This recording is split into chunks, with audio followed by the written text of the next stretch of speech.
Jemaat yang dikasihi Tuhan Yesus, diundang berdiri. Mari kita menaikkan pujian Tuhanku Yesus.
Umat Kristus, kebaktian kita ini berlangsung di dalam nama Allah Bapa, Anak, dan Roh Kudus.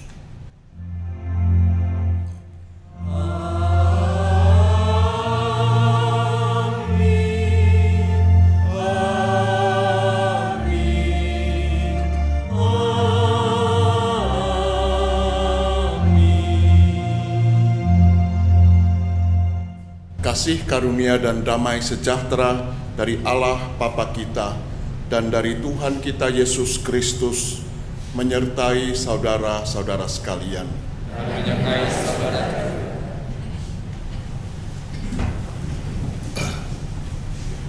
Saudara yang dikasihi Tuhan, selamat sore. Buat Bapak Ibu yang umurnya sekarang seusia saya, 60-an. Mungkin masih ingat kalau dari dulu kita perginya ke GKI. Di gereja-gereja Protestan di Indonesia, rata-rata kalau kebaktian minggu, ayat pembuka seperti kita sekarang itu, ada yang Bapak Ibu ingat ayat pembukanya biasanya dibacakan apa? Yang sekarang umurnya 60-an, kalau yang lahir. Masih ingat nggak dulu kalau kebaktian juga di GKI? Sudah nggak ada yang ingat ya? Dulu tuh hampir pasti yang dibaca itu mesti 10 hukum Tuhan, dasatitah. Kalau bukan dasatitahnya yang 1 sampai 10 itu ringkasannya hukum kasihnya, selalu begitu. Jadi di gereja-gereja Protestan terutama yang asalnya dari Belanda itu selalu dipakai dasatitah tadi. Nanti di pengakuan dosa itu acuannya dasatitah tadi. Tuhan Yesus meringkaskan dasatitah itu dalam kalimat yang sangat singkat tapi padat. Kalau Bapak Ibu membawa Alkitab, mari kita buka Matius 22 ayat 37 sampai dengan 39. Matius 22 ayat 37 sampai dengan 39.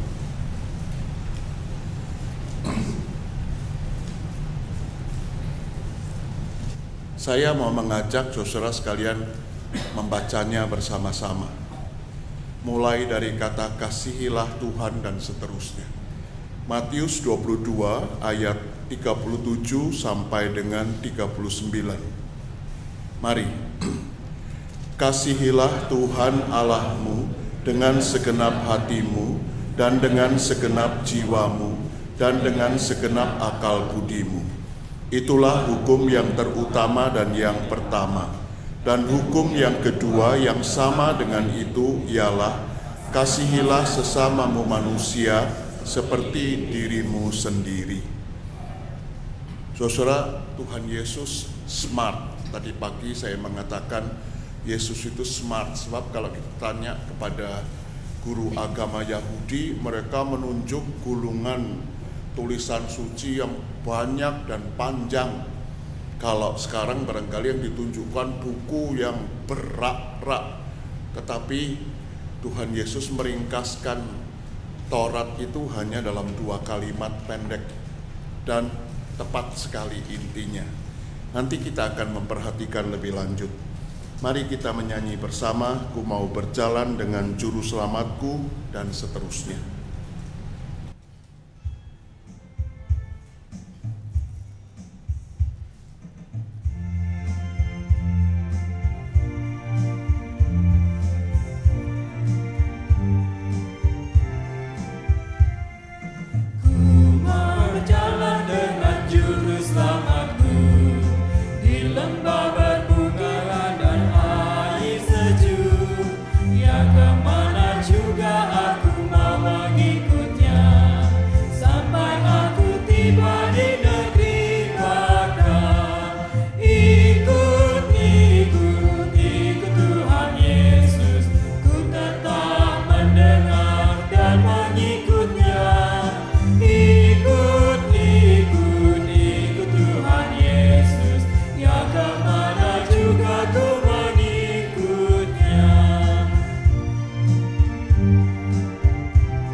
Saudara sekalian, mari kita bersama-sama berdoa.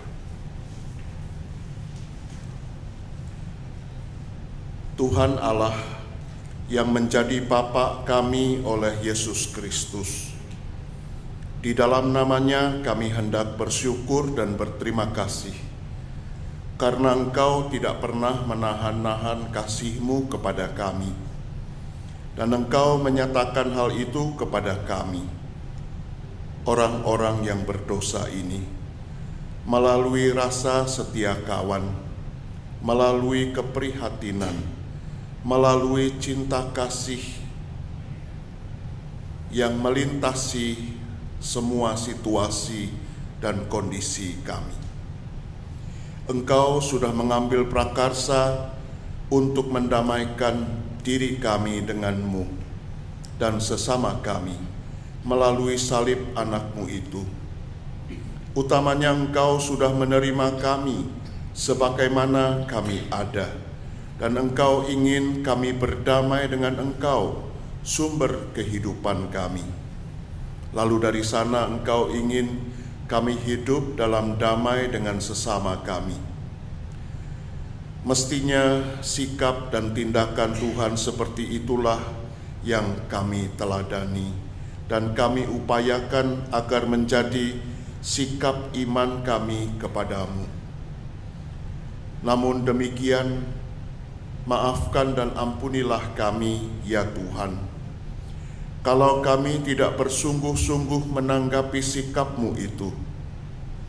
Sebab nyatanya kami masih melakukan lagi pelbagai macam dosa yang sudah kami akui dan yang tentangnya kami minta ampunan-Mu, dan kami tidak merasa bersalah sama sekali.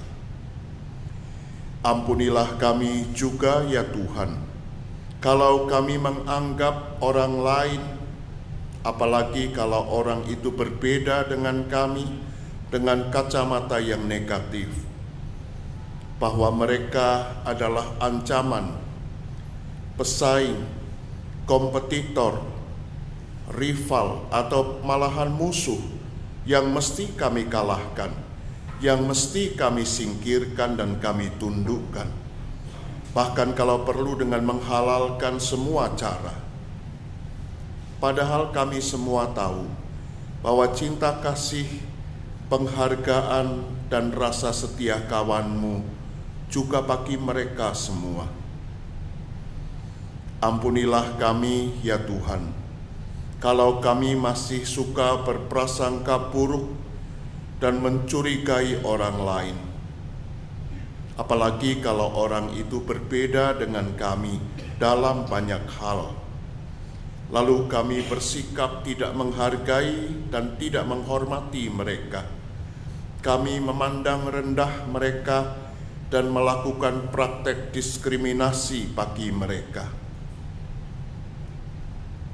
Ampunilah kami, ya Bapa. Kasihanilah kami, ya Kristus, dan sucikanlah kami, ya Roh Kudus. Amin. Menjulang nyata atas bukit kala, terang benderang salib-Mu Tuhanku, dan seterusnya.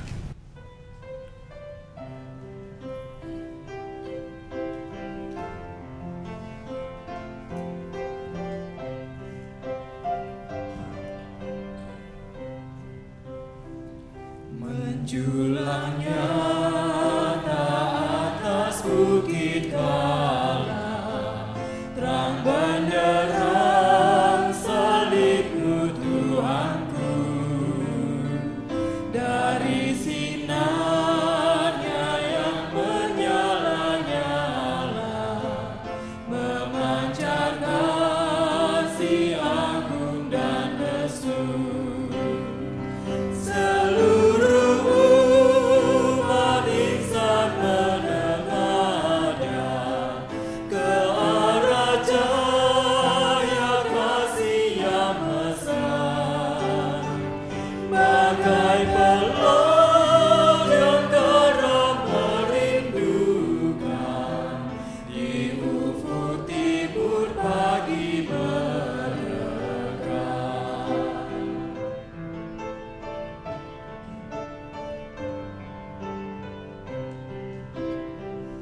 Salib-Mu Kristus, tanda pengasihan, mengangkat hati yang remuk redam, membuat dosa yang tak terperikan, di lubuk cinta Tuhan terbenam.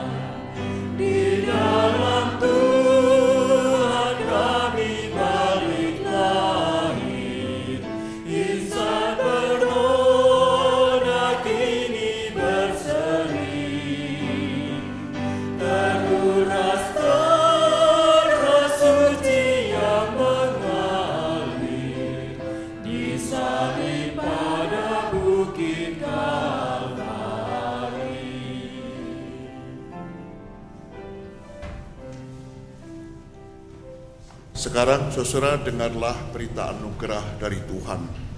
Dalam suratnya yang kedua kepada jemaat di Korintus pasal 5 ayat 17 sampai dengan 21, Rasul Paulus menulis demikian. Jadi siapa yang ada di dalam Kristus, ia adalah ciptaan baru. Yang lama sudah berlalu, sesungguhnya yang baru sudah datang. Dan semuanya ini dari Allah, yang dengan perantaraan Kristus telah mendamaikan kita dengan dirinya, dan yang telah mempercayakan pelayanan pendamaian itu kepada kami. Sebab Allah mendamaikan dunia dengan dirinya oleh Kristus, dengan tidak memperhitungkan pelanggaran mereka. Ia telah mempercayakan pelayanan pendamaian itu kepada kami. Jadi kami ini adalah utusan-utusan Kristus. Seakan-akan Allah menasehati kamu dengan perantaraan kami.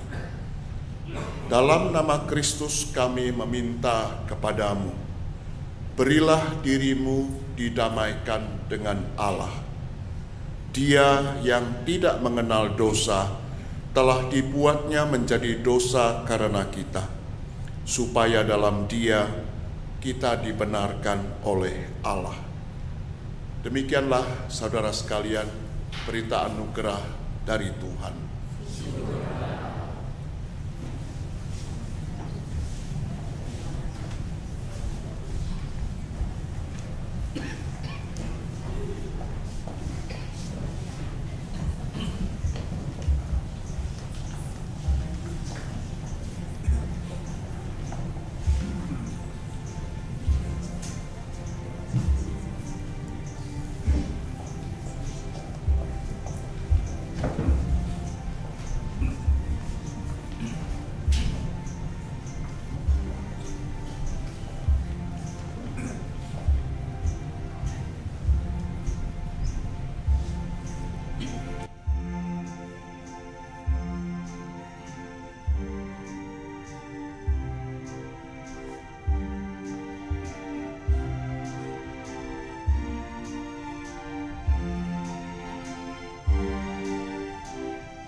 Saudara, mari kita bersama-sama datang kepada Tuhan dalam doa kita.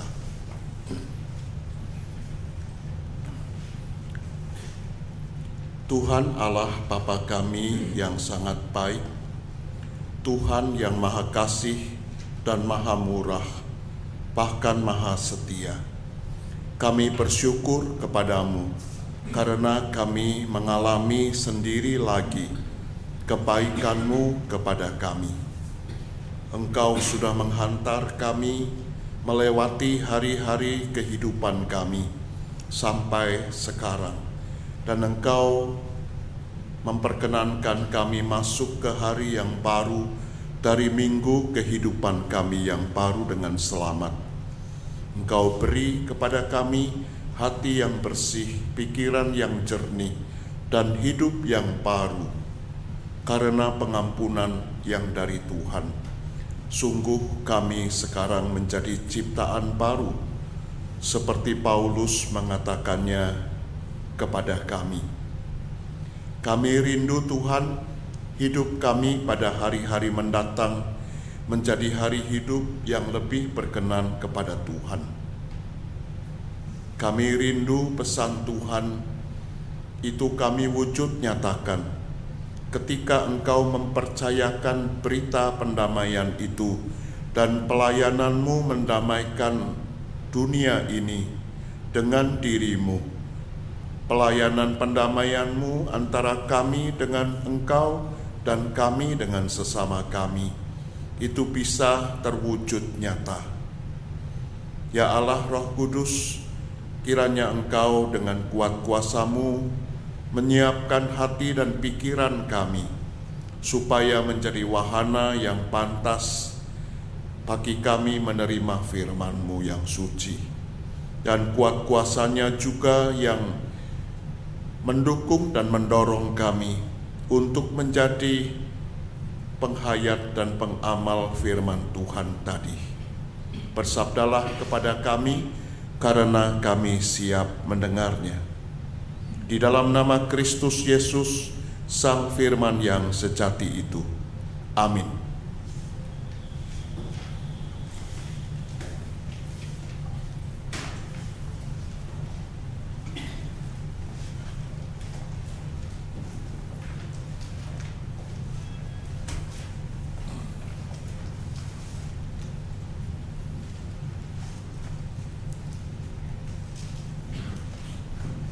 Bacaan pertama diambil dari Kejadian pasal 5 ayat 19 sampai 34. Kejadian 25 ayat 19 sampai 34. Abraham mengambil pula seorang istri namanya Keturah. Perempuan itu melahirkan baginya Ziram, Yoksan, Medan, Midian, Isyabak, dan Suah. Yoksan memperanakkan Shebah dan Dedan. Keturunan Dedan 19, dia salah. Inilah riwayat keturunan Ishak, anak Abraham. Abraham memperanakkan Ishak, dan Ishak berumur 40 tahun ketika Ribka dan Betuel orang Aram dari Padan dan Aram. Saudara perempuan Laban orang Aram itu diambilnya menjadi istrinya. Berdoalah Ishak kepada Tuhan untuk istrinya, sebab istrinya itu mandul. Tuhan mengabulkan doanya sehingga Ribka istrinya itu mengandung. Tetapi anak-anaknya bertolak-tolakan di dalam rahimnya, dan ia berkata, "Jika demikian halnya, mengapa aku hidup?" Dan ia pergi meminta petunjuk kepada Tuhan. Firman Tuhan kepadanya, "Dua bangsa ada dalam kandunganmu, dua suku bangsa akan berpencar dari dalam rahimmu. Suku bangsa yang satu akan lebih kuat dari yang lain, dan anak yang tua akan menjadi hamba kepada anak yang muda." Setelah genap harinya untuk bersalin, memang anak kembar yang di dalam kandungannya keluarlah. Yang pertama warnanya merah, seluruh tubuhnya menjadi jubah berbulu. Sebab itu ia dinamai Esau. Sesudah itu keluarlah adiknya, tangannya memegang tumit Esau. Sebab itu ia dinamai Yakub. Ishak berumur 60 tahun pada waktu mereka lahir. Lalu bertambah besarlah kedua anak itu. Esau menjadi seorang yang pandai berburu, seorang yang suka tinggal di padang. Tetapi Yakub adalah seorang yang tenang, yang suka tinggal di kemah. Ishak sayang kepada Esau sebab ia suka makan daging buruhan. Tetapi Ribka kasih pada Yakub. Pada suatu kali Yakub sedang memasak sesuatu, lalu datanglah Esau dengan lelah dari padang. Kata Esau kepada Yakub, "Berikanlah kiranya aku menghirup sedikit dari yang merah-merah itu, karena aku lelah." Itulah sebabnya namanya disebut Edom. Tetapi kata Yakub, "Juallah dahulu kepadaku hak kesulunganmu." Sahut Esau, "Sebentar lagi aku akan mati. Apakah gunanya bagiku hak kesulungan itu?" Kata Yakub, "Bersumpahlah dahulu kepadaku." Maka bersumpahlah ia kepada Yakub, dan dijualnyalah hak kesulungannya kepadanya. Lalu Yakub memberi roti dan masakan kacang merah itu kepada Esau, dan ia makan dan minum, lalu berdiri dan pergi. Demikian Esau memandang ringan hak kesulungan itu. Demikianlah sabda Tuhan. Syukur pada Allah.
Persembahan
Bacaan kedua terambil dari Roma 8 ayat 1 sampai 11. Roma 8 ayat 1 sampai 11.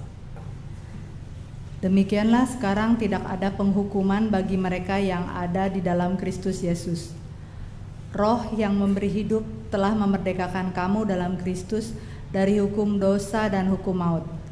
Sebab apa yang tidak mungkin dilakukan hukum Taurat karena tak berdaya oleh daging, telah dilakukan oleh Allah, dengan jalan mengutus anaknya sendiri dalam daging, yang serupa dengan daging yang dikuasai dosa.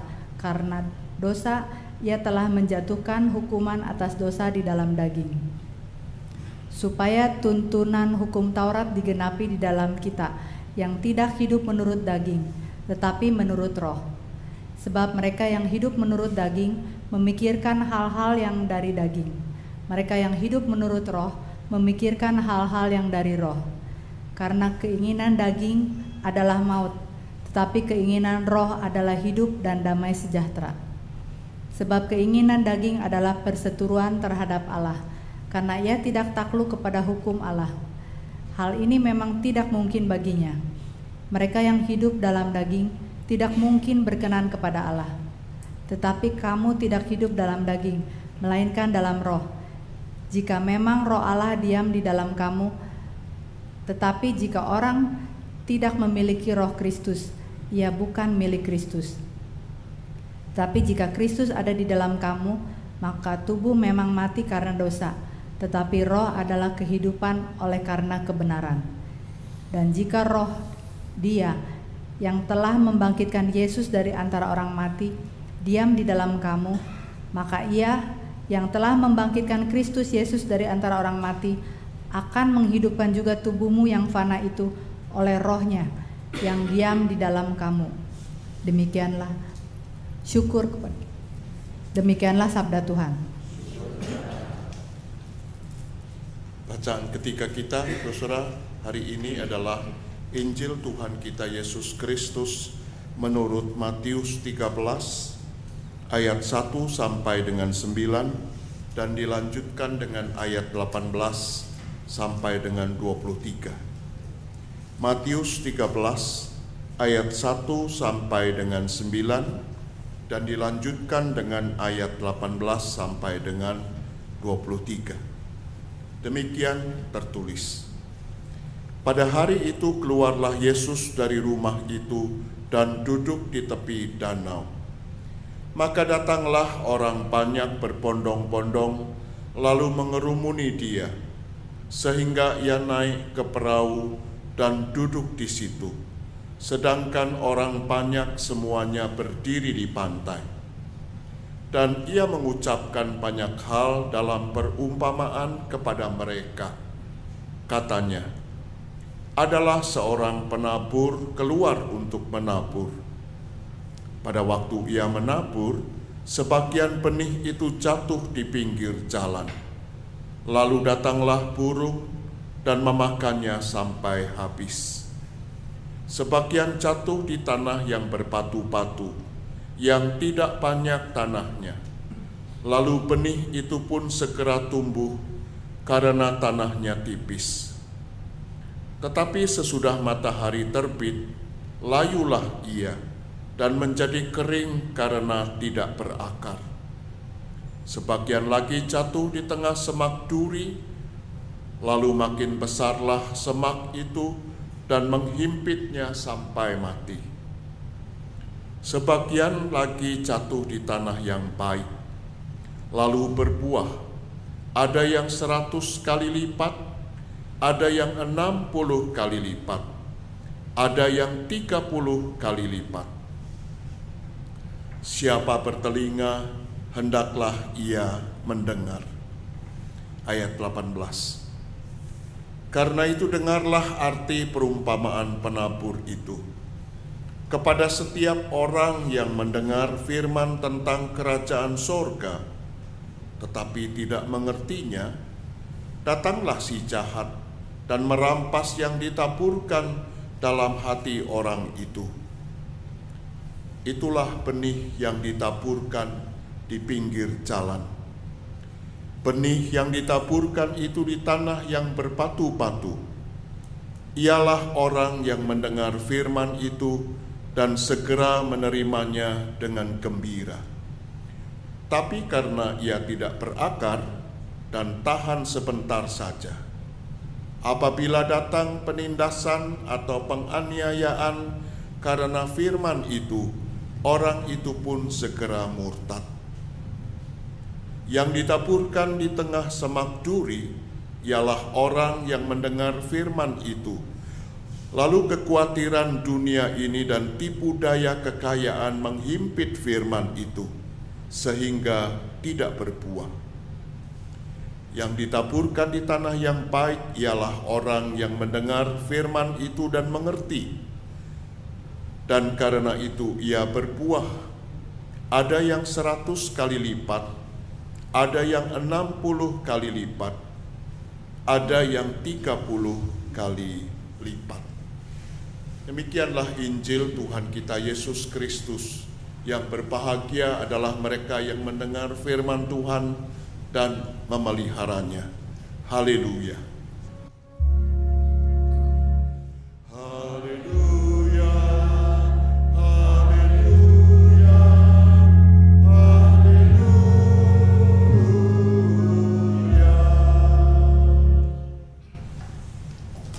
Saudara yang dikasihi oleh Tuhan Yesus, kalau dekat sama Idul Korban, Idul Adha, entah bagaimana, tiap kali selalu saja ada pertanyaan yang disampaikan kepada saya. Entah ketika ketemu tatap muka atau lewat SMS, pertanyaannya itu sama.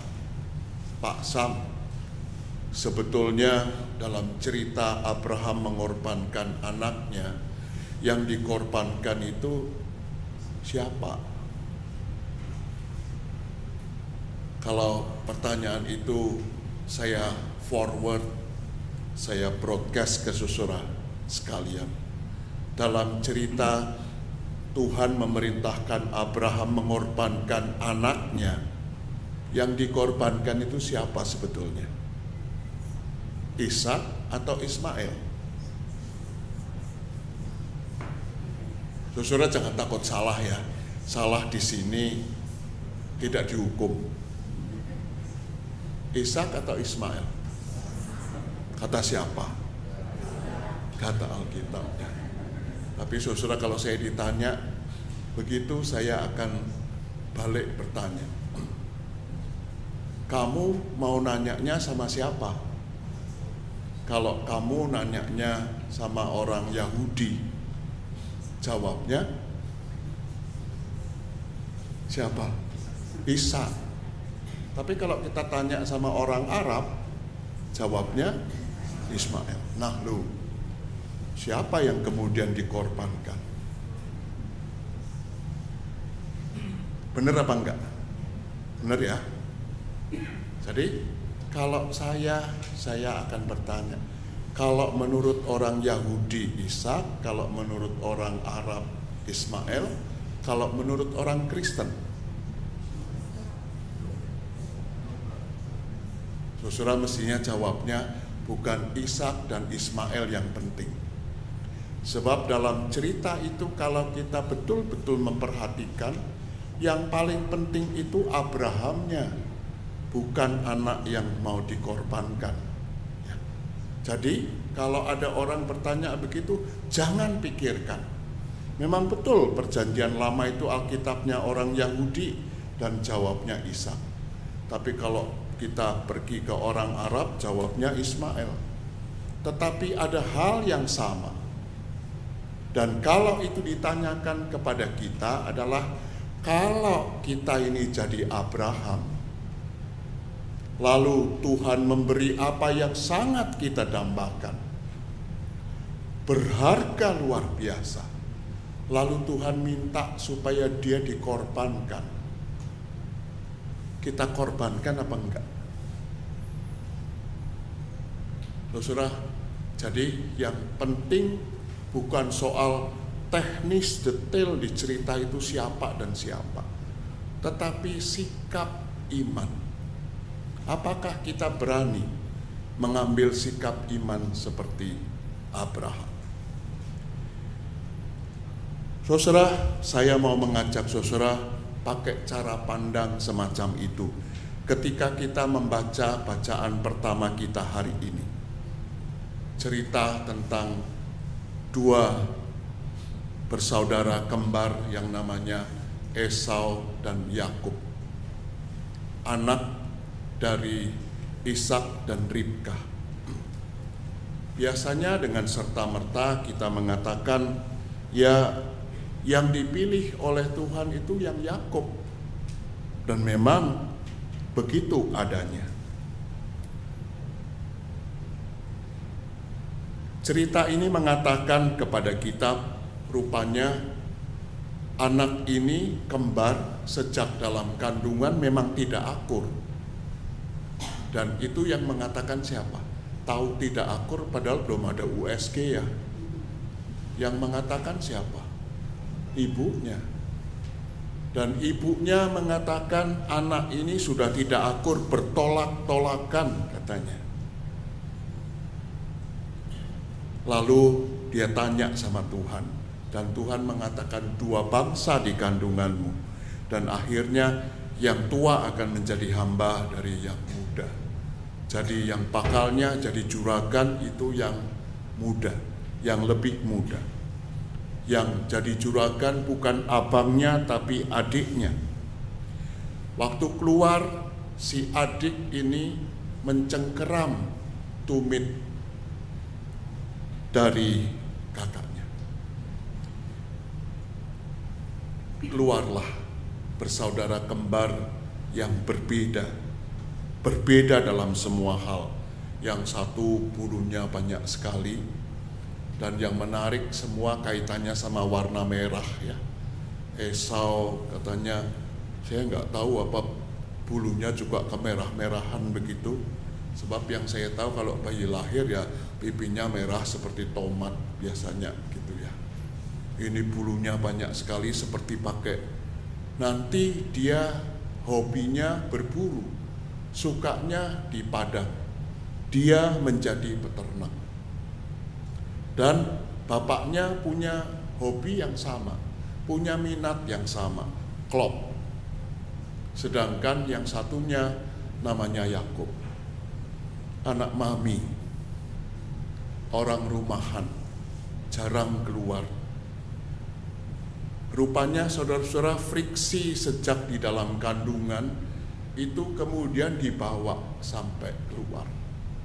Mamahnya lebih senang sama yang keluar belakangan, Yakub, sedangkan papahnya lebih suka sama yang lebih duluan keluar, Esau. Jadi lahan, saudara-saudara, itu sudah lahan di mana permusuhan itu sudah ditanamkan. Versus rivalitas itu sudah ditanamkan sejak semula. Ada justifikasi teologis. Tuhan yang mengatakan bahwa yang bungsu itu akan menjadi tuan dari yang sulung, yang lebih dulu keluar. Lupakan itu. Ini soal favoritisme. Ini soal pilih kasih. Dan kalau sudah bicara tentang pilih kasih, menurut saya tidak usah keluarga zaman dulu, keluarga zaman sekarang pun ada apa enggak? Di keluarga kita ada anak emas, ada anak perak, ada anak perunggu, ada anak batu, barangkali begitu. Si papa lebih suka pada si A, si mama lebih suka pada si B. Tapi lupakan cerita itu. Kita lihat satu persatu. Esau itu mendapat hak kesulungan sebagai anak yang pertama. Dan hak kesulungan itu privilege yang diberikan oleh Tuhan kepada anak sulung. Keistimewaan dan hak khusus yang diberikan kepada anak sulung. Kalau ada kehwe, kalau ada warisan, anak sulung dapat 2/3. Sedangkan sisanya 1/3 dibagi tergantung anaknya berapa. Kalau anaknya cuma 2 seperti kasusnya Esau dan Yakub, Yakub dapat 1/3. Tapi kalau Esau punya adik 4, nah 4 adik ini dapat 1/3 warisan dari orang tuanya. 1/3 dibagi 4. Memang kelihatannya tidak adil, memang kelihatannya kecil. Tetapi saudara, hak kesulungan yang diberikan kepada anak sulung itu tidak pertama-tama soal kamu akan hidup lebih kaya dan lebih enak. Sebab ada tanggung jawab yang besar sekali yang menyertai diberikannya 2/3 warisan tadi. Kalau bapakmu nggak ada, kamu PLT bapak. Punya tugas menjadi orang yang acting dan melakukan tanggung jawab seorang kepala keluarga. Artinya apa? Kamu mesti menyantuni mama. Kamu mesti menyantuni seluruh keluarga, seluruh kerabat. Kamu mesti menjamin hidup mereka. Kamu mesti mencukupi semuanya. Jadi tanggung jawabnya besar sekali. Dia menjadi leader untuk keluarga itu dengan hak kesulungan yang diterimanya. Saya tidak tahu kalau kepada kita diberikan hak semacam itu, ini beban atau kehormatan. Esau main-main dengan hak kesulungan tadi. Esau bermain-main dengan Tuhan dan menukarkan hak kesulungan itu. Besok kalau di sono saya ketemu Esau, saya mau nanya, itu supnya yang merah-merah itu seperti apa sih baunya? Kok kamu begitu tertariknya sampai barang yang begitu berharga mau kamu lepas hanya untuk, saya mau tanya juga, porsinya seberapa? Kalau cuman semangkok ya keterlaluan. Tapi kalau satu panci ya kamu makannya kapan? Semua merah-merah katanya. Dan sop merah itu tentu saya bangga karena istri saya kalau bikin sop merah enaknya bukan main. Maknyus kalau ada bondan. Dia menukarkan hak kesulungan itu dengan seenak-enaknya sop merah. Dilepas. Jadi sebetulnya bukan perkaranya pertama-tama sop merah itu dilepas. Sop merahnya itu yang dia ingin. Tetapi yang paling penting adalah bahwa dia menyingkirkan satu kewajiban yang diberikan Tuhan kepada dia. Menukarnya dengan sesuatu yang lain kali bisa didapat, tidak usah sekarang. Dia secara de facto melepaskan hak kesulungan tadi. Dan nanti de jure lewat cara yang licik. Kata licik itu tidak terlalu menggigit buat saya. Orang Cina apa Tionghoa enaknya? Saudara sukanya disebut Cina apa Tionghoa? Apa saja yang barangnya sama ya. Pak SBY suka bikin kikuk kita. Saudara, si Ishak yang matanya sudah mulai lamur dibohongin lah. Lewat kerjasama yang kompak antara mami dan anak mami ini. Ceritanya anak sekolah minggu tahu itu ya. Akhirnya de jure hak kesulungan itu diberikan kepada Yakub. Lepaslah hak kesulungan tadi. Tapi apakah berkat yang diberikan kepada Yakub itu juga berkat yang membuat Yakub sejahtera? Kalau kita baca cerita berikutnya, dia sama sekali tidak sejahtera. Dia memang mendapat berkat hak kesulungan itu secara resmi. Tetapi dia mesti kabur. Karena Esau kakaknya itu mengatakan, dia mesti mati di tanganku. Dia merasa ditipu luar biasa. dia marah, dia murka, dan Yakub mesti kabur. Memang betul, Tuhan konsisten, Tuhan konsekuen dengan janji itu. Berkat diberikan kepada Yakub terus. Dia kabur, tetapi berkat Tuhan melimpah kepada dia. Tuhan setia kepada janjinya.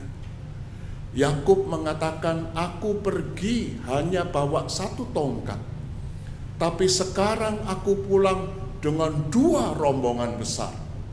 Yang paling depan istri-istri dan anak-anaknya.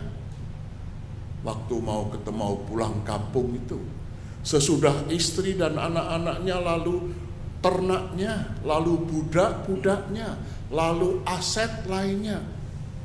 Tuhan memberikan berkat yang melimpah ruah.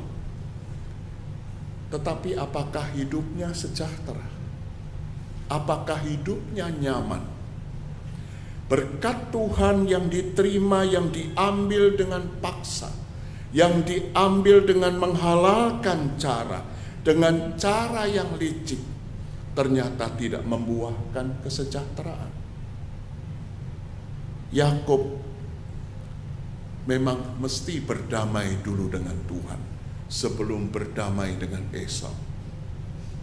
Yakub itu yang saya heran. Banyak orang kok pilih nama Yakub. Yakobus, James, lalu apa lagi? Apalagi sih Yakobus, James. Nanti cari yang lainnya ya. Saudara tahu Yakub itu artinya apa? Yakub itu artinya si licik, ligiat. Kalau orang Cina lebih enak kan kalau ngomong ligiat.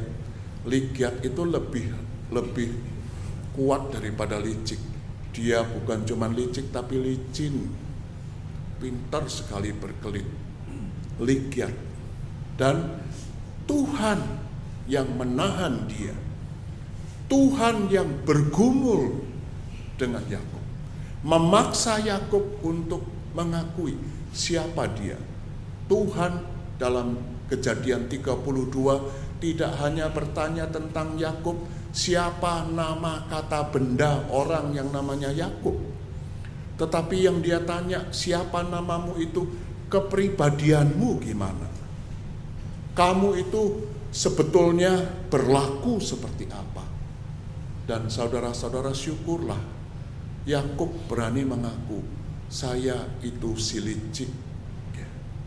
Saudara, gampang atau susah menurut saudara mengakui kelemahan yang mendasar, karakter jelek yang melekat pada hidupnya? Dalam pengalaman saudara, gampang atau susah mengakui ketidaksempurnaan dan kekurangan kita? Rasanya kita sepakat ngomong susah ya. Susah atau susah banget? Susah banget. Tetapi itulah prasyarat bagi Yakub. Kalau dia mau berkat Tuhan itu menjadi sesuatu yang mendatangkan damai sejahtera. Lepaskan Yakub atau Esau, sebab dua orang ini melakukan kesalahan yang sama. Mereka berdua tidak memperhatikan Tuhan untuk satu hal yang sama, yaitu berkat. Berkat yang mau dikangkangi dan diperlakukan secara egois. Dan akibatnya adalah pertengkaran.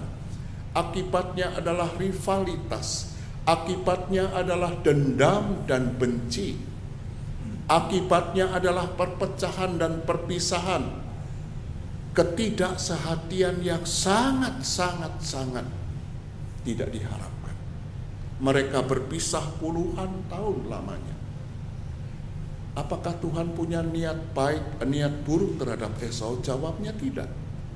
Apakah Tuhan punya niat buruk terhadap Yakub? Jawabnya tidak juga. Tetapi sikap iman mereka yang kita mesti belajar dari mereka. Ketika mereka harus menaati Tuhan. Kalau begitu bagaimana orang Kristen mesti melihat cerita Yakub dan Esau ini? Saudara, kita itu sekarang hidup di era globalisasi katanya. Kita itu hidup di satu kampung yang luar biasa lebarnya yang namanya dunia. Nanti pagi dini hari, nggak tahu jam berapa, jam 3 ya, Jerman akan lawan Argentina. Tadi pagi juga sudah Belanda lawan Brasil. Saudara sedih Brasil kalah? Tidak usah disedihkan, nggak ada urusannya sama kita. Tapi saudara, pertandingan di sana, di Brasil yang ribuan kilometer jauhnya, pada jam dan waktu yang sama bisa hadir di kamar tidur kita. Live. Karena teknologi komunikasi. Tembok tidak bisa membatasi. Batas negara tidak berlaku. Pada saat yang sama kita bisa menyaksikan nanti pagi insya Allah pertandingan penting itu lebih bagus daripada kampanye Pilpres dan Pres terakhir ini ya. Saya lebih suka nonton Wimbledon dan Piala Dunia ini timbang nonton debat capres dan kampanye itu. Lebih sportif mereka ketimbang yang Pilpres dan Wapres kita itu ya. Tapi apakah betul globalisasi membuat kita menyatu? Teorinya begitu. Tidak ada satu bangsa pun yang bisa berdiri sendiri. Semua saling bergantung. Semua saling membutuhkan. Satu membutuhkan yang lain dan mau tidak mau mesti bekerja sama. Tetapi bukankah ironi yang terjadi bahwa sekarang ada begitu banyak konflik justru terjadi di era globalisasi. Bukan kerjasama. Bahkan sejak anak-anak, maaf kalau saya mengatakan di sekolah-sekolah Kristen sekalipun, tekanannya pada apa? Anak-anak disiapkan untuk apa? Kamu akan hidup di era persaingan global yang keras. Jadi kamu sejak kecil diajar untuk berkompetisi. Sejak kecil diajar rivalitas. Sejak kecil diajar untuk menengarai kompetitor kita. Padahal namanya sekolah Kristen ya. Dan itu diperkuat dengan sistem pendidikan. Saudara masih ingat kalau kita mendengar kata NEM? Sistem ranking. Saya suka perhatikan orang tua murid itu. Si A sama si B berteman, teman akrab sama-sama di gereja, tapi mamah-mamahnya yang bersaing karena pingin anak-anaknya ini lebih unggul satu dari yang lain. Sampai soal cari soal juga begitu ya. Kalau si A itu lesnya pada Bapak X, mamahnya si B nggak mau les sama Bapak X, pergi ke Bapak A. Anaknya pertama kali tidak kerasa bersaing, tapi lihat mamahnya bersaing, kemudian belajar bersaing. Dapat 6 tinggi-tinggian, jadi kemudian kebanggaan. Tapi kalau saudara di universitas, saudara ditanya, NEM saudara waktu SMP, SMA ditanya apa enggak? Tiwas pakai sakit hati, tiwas pakai di perguruan tinggi tidak berlaku, semua sama. Tapi itulah sebuah kenyataan. Gimana Injil melihat cerita Yakub dan Esau? Tuhan Yesus mengajarkan bacaan yang tadi kita perhatikan bersama. Tuhan Yesus mengajarkan satu sikap, satu patron yang smart untuk tema hari ini, solidaritas. Kasihilah Tuhan Allahmu dengan segenap hatimu, dengan segenap kekuatanmu, dengan segenap akal budimu.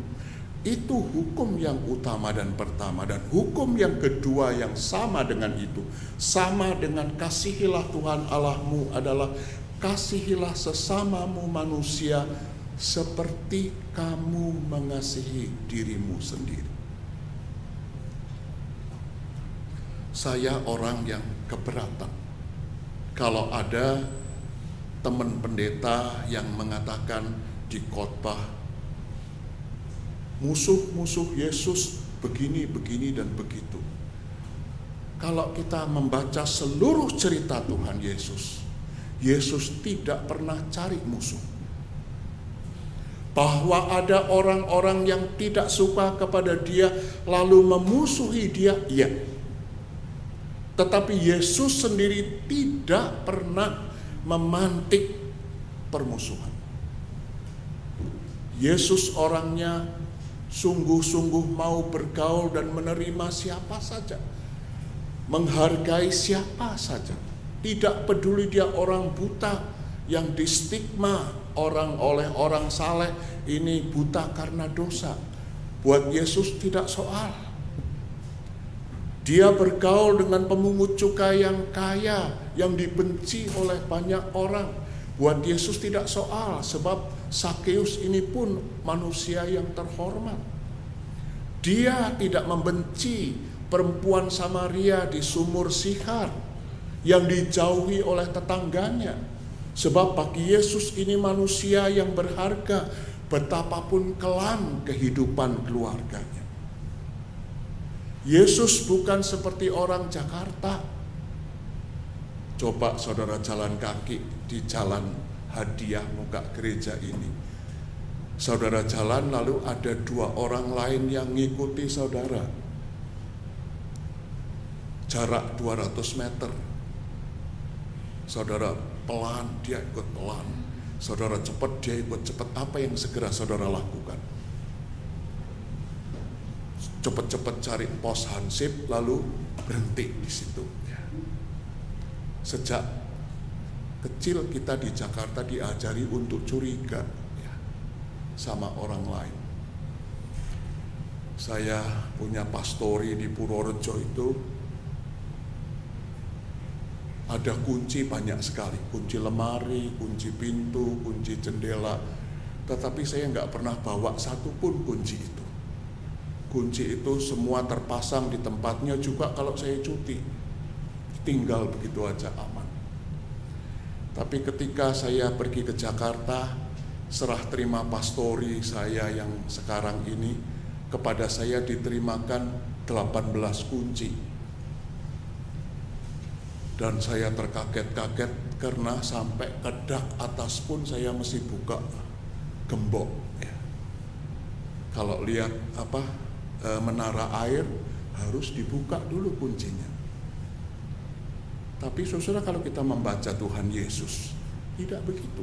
Ada dua orang yang mengikutinya lalu ditanya orang itu, kamu mau cari siapa? Tuhan, di mana kamu tinggal? Ayo, mampirlah, kamu akan tahu. Tidak ada permusuhan. Apakah orang yang memusuhi juga dianggap musuh? Jawabnya juga tidak. Sebab di salib tengah sekarat itu dia mengatakan, ampunilah mereka yang tidak tahu apa yang mereka buat. Orang yang memusuhi Yesus bagi Yesus itu calon kawan. Malahan bukan hanya calon sahabat, calon rekan sekerja. Bacalah cerita Paulus. Tuhan Yesus tidak sedang berteori. Kalau dia mengatakan kasihilah Tuhan Allahmu dengan segenap hatimu, dengan sepenuh hidupmu. Kasihilah sesamamu manusia seperti dirimu sendiri. Sebab dia pegang secara konsekuen dan konsisten sikap dasar yang dia ajarkan tadi. Dia berprasangka baik untuk semua kita. Dia tidak punya prasangka buruk sama sekali. Dia melihat kita ini orang-orang berharga, orang-orang terhormat, orang-orang yang bisa menjadi ciptaan baru, orang-orang yang bisa saling menerima, bukan cuma menerima diri sendiri, tetapi menerima orang lain yang berbeda sekalipun. dan tidak menganggapnya sebagai rival, sebagai lawan yang harus ditundukkan, yang harus dikalahkan, yang harus dijatuhkan. Saudara, suasana masyarakat kita sekarang kan diwarnai oleh rivalitas yang buat sementara orang menakutkan sekali ya. Sekarang kata yang penting, kata kunci itu pokoknya. Pokoknya itu sudah tidak ada tawar-menawar. Dan celakanya pokoknya negatif. Kepada kita, kepada saya dan saudara-saudara, Tuhan berpesan. Saya dan saudara-saudara adalah murid-murid Kristus yang punya prinsip sendiri. Mengasihi Tuhan, mengasihi sesama, mengasihi diri sendiri menjadi sebuah segitiga sama sisi. Sudutnya sama besar dalam hidup kita. Dan kalau itu terjadi, saya dan saudara-saudara sejahtera. Hidup saya dan hidup saudara-saudara menjadi hidup yang diberkati, tetapi hidup yang memberkati orang lain juga. Dia memberikan tanggung jawab itu kepada kita. Saudara, saya mau mengakhiri khotbah panjang saya hari ini dengan satu testimoni supaya lebih panjang lagi. Saudara, ada anak dari 3 bersaudara dari satu keluarga Cina lagi ya, Cina totok. Papahnya itu masih alisnya ke atas begini. Memang asli dari sono. Rasanya nggak ada daratan Tionghoa ya, adanya daratan Cina ya. Jadi matanya sipit sekali. Anaknya aktif di remaja gereja. SMA kelas 2 saya ingat waktu itu. Pada satu hari ketika sekitar jam 1:30 saya pergi ke rumah. Kalau orang Tionghoa apa itu kalau ngomong emak, oma, boboh makungkung ya, boboh ya. Boboh itu oma.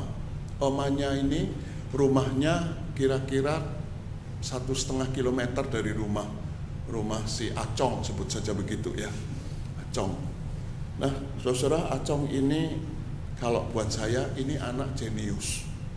Jadi kalau kita lihat DANEM, daftar angka ujian nasional, lihat raportnya, yang namanya matematika, fisika, IPA itu nilainya genep 10 gitu. Jenius memang. Saya ketemu lagi sama dia sesudah di Jakarta ini, dia jadi penatua di salah satu GKI. Tiba-tiba saya ingat peristiwa itu. Pukul 1:30 saya datang di rumah bobohnya ini. Bobohnya itu sudah Kristen juga dan punya kolesterol yang berat sekali. Anehnya dia tinggal sendiri, nggak mau tinggal sama anaknya. Anehnya kalau pas kolesterolnya kambuh, dia mau pingsan, yang dia ingat cuman ngomong sama pembantunya, suruh telepon pendeta, suruh telepon saya, boksunya, untuk datang ngantar dia pergi ke dokter. Bukan anaknya yang ditelepon, malah pendetanya. Jadi siang itu dia kambuh, lalu saya datang, saya antar ke dokter dan pulang. Kemudian waktu saya mau pulang, tiba-tiba Acong ini anak cucunya nemui saya, lalu bilang begini, Pak Sam jangan ngomong sama Papa ya, kalau saya siang ini bersama-sama dengan 4-5 temennya, kalau si Acong putih sipit, temennya coklat tua, rambutnya hitam semua, anak dari desa semua. Papahnya nggak suka kalau Acong, papa itu nggak suka kalau saya bergaul dengan orang Jawa. Hanya boleh bergaul sama orang Cina. Celakanya SMA yang bagus itu SMA negeri. dimasukkan SMA negeri, nggak boleh bergaul sama orang Jawa, tapi sekolahnya di SMA negeri, ya. Tidak bikin SMA sendiri. Tapi syukurlah Acong tidak seperti bapaknya. Acong supel sekali. Dan siang itu dia kasih tahu saya, Pak Sam jangan ngomong sama papa. Kalau ada 5 teman saya di sini. Saya jadi curiga, lalu saya tanya, emang kamu sama teman-teman kamu di sini bikin apa? Sedang apa? Lalu dia cerita, 5 teman ini teman sejak kelas 1 SMA. 5 orang ini anak dari desa. 5 orang teman ini diajak belajar bersama. Mereka punya komitmen pulang sekolah tidak langsung pulang ke rumah, tapi belajar dulu bareng-bareng. Lalu siapa 5 teman ini? Acong cerita begini, kalau saya kan Pak Sam tahu, saya selalu ranking 1, ya. Ranking kepala. Nah siapa mereka? Satu kelas kami itu 40 orang. 5 orang ini rankingnya 40, 39, 38, 37, 36, 35. Ranking sepatu itu aja sol sepatunya, bawah sendiri. Lalu kamu bikin apa? Ya saya cuma ngajak mereka belajar saja sama-sama. Berapa lama? Tiap hari. Pokoknya hari sekolah, pulang sekolah mereka belajar 1 jam, 1,5 jam. Mulai dari kelas 1 sampai kelas 3. Mereka kok ya bisa bareng satu kelas terus. Itu bagusnya. Acong selalu ranking 1, tidak begitu dengan 5 yang lain. Sampai akhirnya kelas 3 selesai, pengumuman sudah hari itu hari pengumuman. Acong terburu-buru datang ke rumah. Keesokan harinya ke saya dan dia bilang, Pak Sam, aku mau berlindung di rumah Pak Sam dulu ya. Kenapa? Aku celaka nih. Nah, karena apa? Karena 5 orang bapak, ayah dari 5 orang teman ini sekarang pergi ke rumah, katanya. Padahal papaku paling tidak suka sama anaknya bergaul sama orang Jawa. Lah, itu orang tua teman-temanmu itu kenapa pergi ke rumah? Lalu dia cerita. Ini kemudian saya dengar dari bapaknya yang cerita. Hari itu 5 orang desa ini datang. Yang satu bawa pisang tanduk 1 tandan, yang satu bawa kelapa 10 butir, yang satu bawa gula aren 3 kilo, yang satu bawa beras 15 kilo, yang satu lagi bawa beras padi yang belum ditumbuk 1 bongkok gitu. Kalau saya pakai bahasa Jawa kan saudara nggak ngerti ya, jadi diterjemahkan saja, tapi diterjemahkan jadi nggak enak sebetulnya. Wakil dari orang tua ini mengatakan, Pak, kami ini orang desa mau berterima kasih kepada Bapak karena Acong, anak Bapak itu sudah membimbing anak-anak kami sampai lulus sekarang. Jadi baru dia cerita, kalau anak-anak ini sesudah belajar bersama-sama itu kalau tadinya ranking 40, 39 sekarang sudah ada di 12, 13, 14. Bagus sekali. Jadi kami ini orang desa. Kami tidak tahu mau berterima kasih apa. Jadi ya inilah, terimalah tanda terima kasih kami orang desa. Lalu diserahkanlah pisang tanduk 1 tandan, 10 butir kelapa, lalu gula merah, gula aren 3 kilo, beras 15 kilo, dan padi yang belum ditumbuk 1 ikat. Papa yang keras ini saudara bisa menangis. Padahal anaknya ketakutan, saya pulang bisa digampar sama papa ini. Ternyata 3 tahun saya bohong karena saya justru bergaul intens. Tapi saya tanya, kenapa kamu begitu? Saudara, yang saya salut adalah anak umur 18 ini mengatakan, Pak Sam, saya tahu Tuhan memberi otak yang cemerlang pada saya. Kalau Bapak Ibu punya anak pinter, suruh belajarnya bareng-bareng anak pinter apa anak bodoh? Anak pinter harus belajarnya sama anak pinter ya, supaya tambah pinter. Nanti kalau belajarnya sama anak bodoh, takut ketularan bodoh. Tapi dia mengatakan Tuhan memberi saya otak yang cemerlang. Dan Tuhan mau saya menolong mereka. Yang saya bisa tolong adalah belajar bareng. Saudara, saya bilang jempol. Karena yang mengatakan bukan pendeta, yang mengatakan seorang anak remaja umur 18 tahun.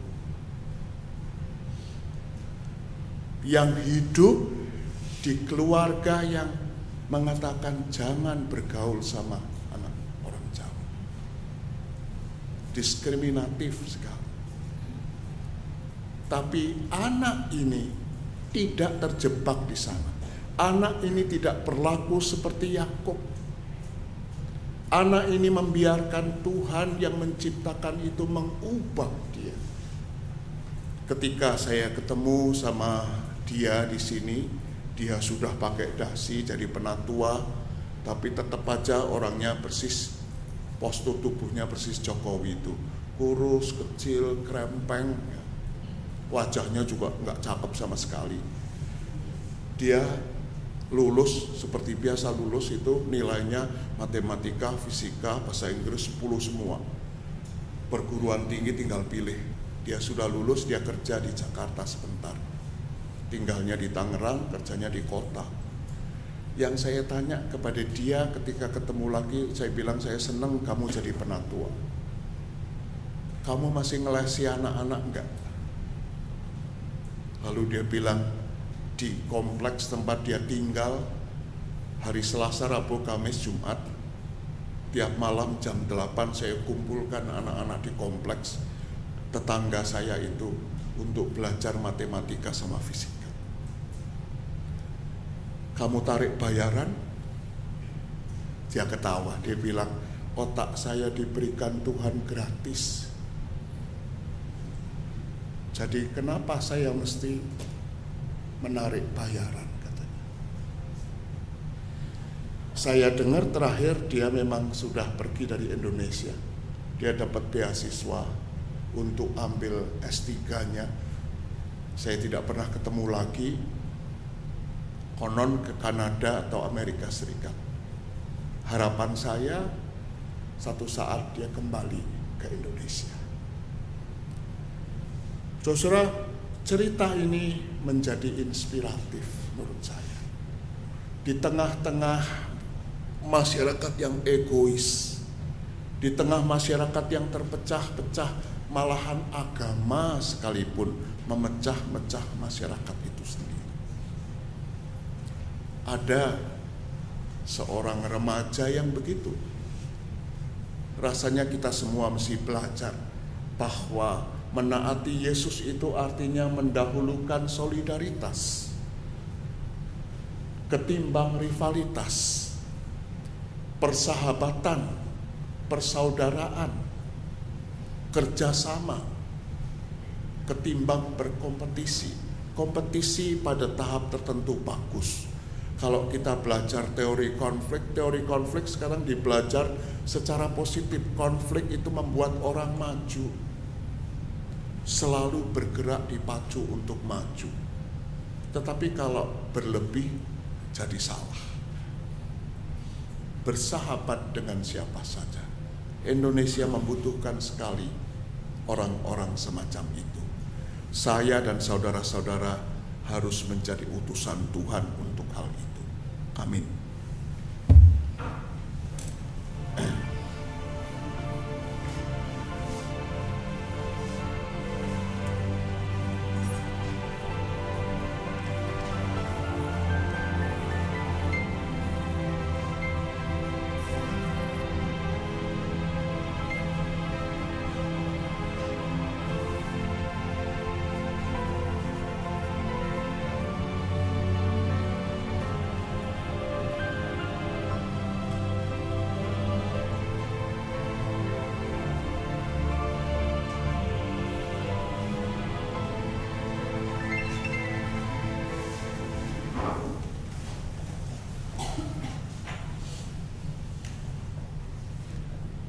Marilah kita bersama dengan umat Allah di masa lalu, masa kini, dan masa depan, mengingat pengakuan pada batasan kita menurut pengakuan iman rasuli. Aku percaya kepada Allah, Bapa yang Maha Kuasa, Khalik langit dan bumi, dan kepada Yesus Kristus, Anaknya yang tunggal Tuhan kita, yang dikandung dari Roh Kudus, lahir dari darah Maria, yang berita sengsara di bawah pemerintahan Pontius Pilatus, disalibkan, mati dan dikuburkan, turun dalam kerajaan. Pada hari yang ketiga, bangkit pula dari antara orang mati, naik ke surga, duduk sebelah kanan Allah, Bapa yang Maha Kuasa. Dan dari sana yang akan datang untuk menghakimi orang yang hidup dan yang mati. Aku percaya pada Roh Kudus, gereja yang kudus dan am, persekutuan orang kudus, pengampunan dosa, bangkitan orang mati, dan hidup yang kekal.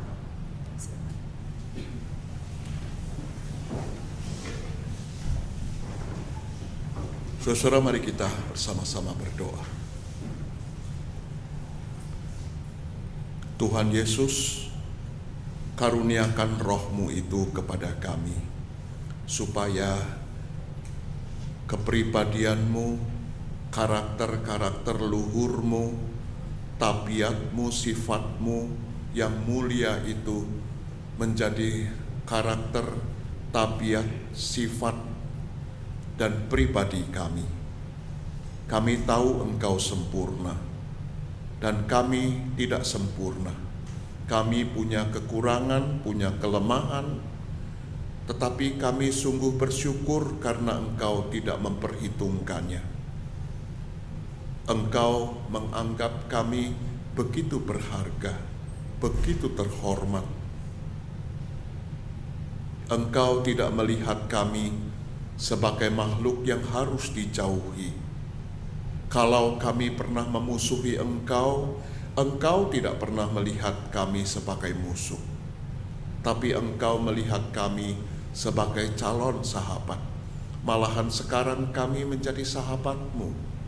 Engkau angkat kami menjadi saudara-Mu.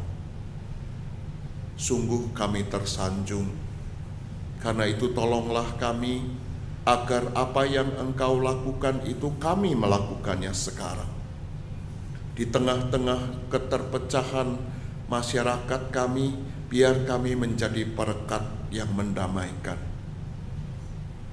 Sehingga sebagai makhluk-makhluk Tuhan, kami bisa bersahabat, kami bisa bersaudara, kami bisa bekerja sama, kami bisa saling menghormati dan saling menghargai.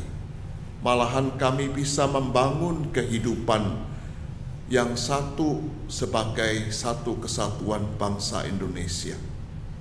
Biar kami mulai dari lingkup yang paling kecil, ketika kami berada di tengah-tengah keluarga kami, ketika kami menjadi warga gereja, ketika kami berada di RT dan RW kami bersama dengan tetangga-tetangga dekat kami, di kantor, di tempat studi.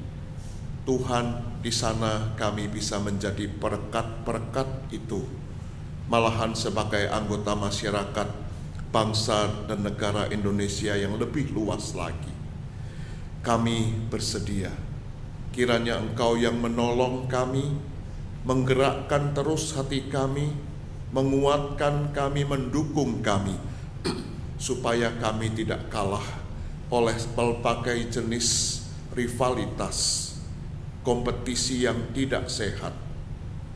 Tapi kami menghadirkan Tuhan yang sempurna dan menyatukan dengan melalui ketidaksempurnaan kami semua. Kami bersedia. Tuhan Yesus, kami mau berdoa secara khusus sore ini untuk kelanjutan dari proses pemilihan presiden dan wakil presiden.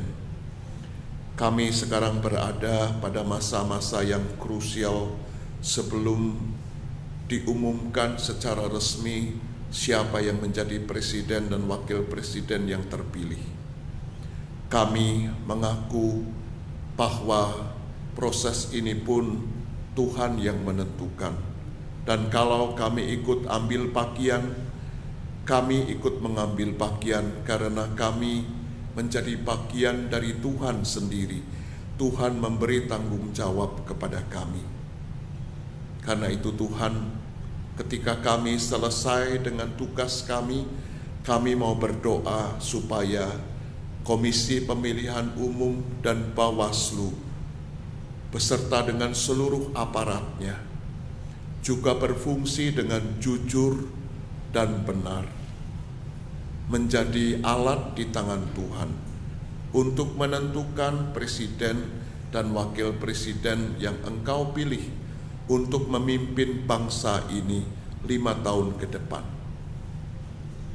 Biar di sana Roh-Mu yang mengawal mereka, supaya mereka melakukan tugas mereka dengan integritas yang penuh, disertai dengan rasa takut pada Tuhan. Dan pada waktunya mereka bisa mengumumkan siapa yang menjadi presiden dan wakil presiden terpilih. Berikanlah kebesaran jiwa bagi semua calon dan para pengikut mereka, agar mau menerima kemenangan atau kekalahan sebagai bagian dari proses berdemokrasi. Kiranya Tuhan tetap menjagai kami dan masyarakat Indonesia pada umumnya. Tuhan Yesus, perkenankan kami mengucapkan bersama doa yang sudah Engkau ajarkan kepada kami. Demikian: Bapa kami yang di sorga, dikuduskanlah namamu, datanglah kerajaan-Mu, jadilah kehendak-Mu di bumi seperti di sorga. Berikanlah kepada kami pada hari ini makanan kami yang secukupnya, dan ampunilah kami akan kesalahan kami, seperti kami juga mengampuni orang yang bersalah pada kami. Janganlah membawa kami ke dalam pencobaan, tapi lepaskanlah kami dari yang jahat. Karena Engkaulah yang punya kerajaan, kuasa, dan kemuliaan sampai selama-lamanya. Amin.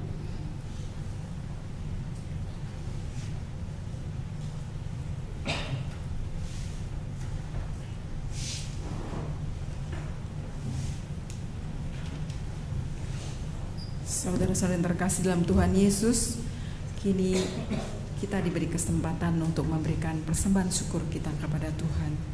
Nas persembahan diambil dari Mazmur 116 ayat yang ke-12 sampai ke-14. Bagaimana akan kubalas kepada Tuhan segala kebajikannya kepadaku? Aku akan mengangkat piala keselamatan dan akan menyerukan nama Tuhan. Akan membayar nasarku kepada Tuhan di depan seluruh umatnya. Sambil kantong persembahan diedarkan, kita akan memuji Tuhan dari PKJ 146 yang bait yang pertama sampai yang ketiga. Bawa persembahanmu.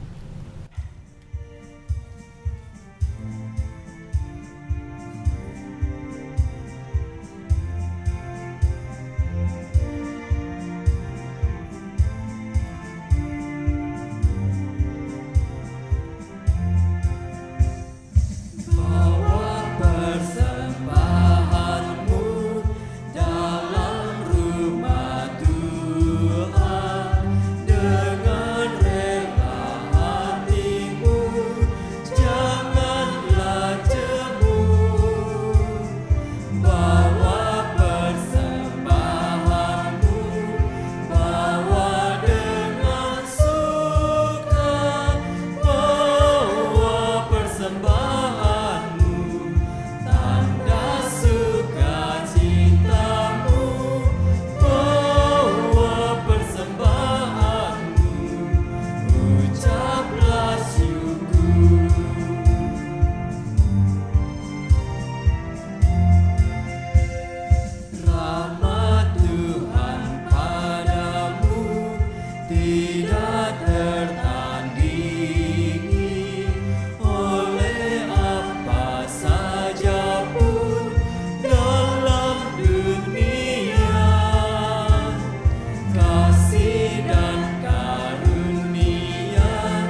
bersatu di dalam doa.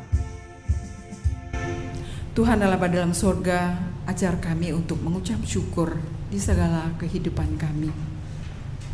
Karena sungguh kami menyadari Tuhan, begitu besar kasih-Mu kepada kami.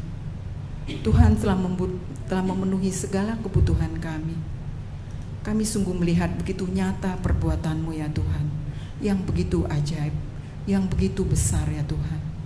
Untuk itu sudah selayaknya hanya kepadamu kami mengucap syukur ya Tuhan. Kami juga bersyukur kalau pada kebaktian sore ini kami boleh memberi sebagian persembahan yang berasal daripadamu itu ya Tuhan. Bela persembahan yang telah kami berikan ini Tuhan, sungguh untuk memuliakan nama Tuhan saja. Terima kasih Bapa atas semua yang Tuhan berikan bagi kami. Hanya dalam nama Tuhan Yesus kami berdoa dan mengucap syukur. Amin. Bapak Ibu yang terkasih, sebagai nyanyian pengutusan, kita bersama menyanyikan Kidung Jemaat 249, baik yang pertama sampai yang ketiga, Serikat Persaudaraan.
Umat Kristus, arahkanlah hatimu kepada Tuhan.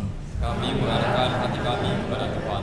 Jadilah saksi Kristus. Syukur kepada Allah. Terpujilah Tuhan. Kini dan selamanya. Sekarang terimalah berkat-Nya.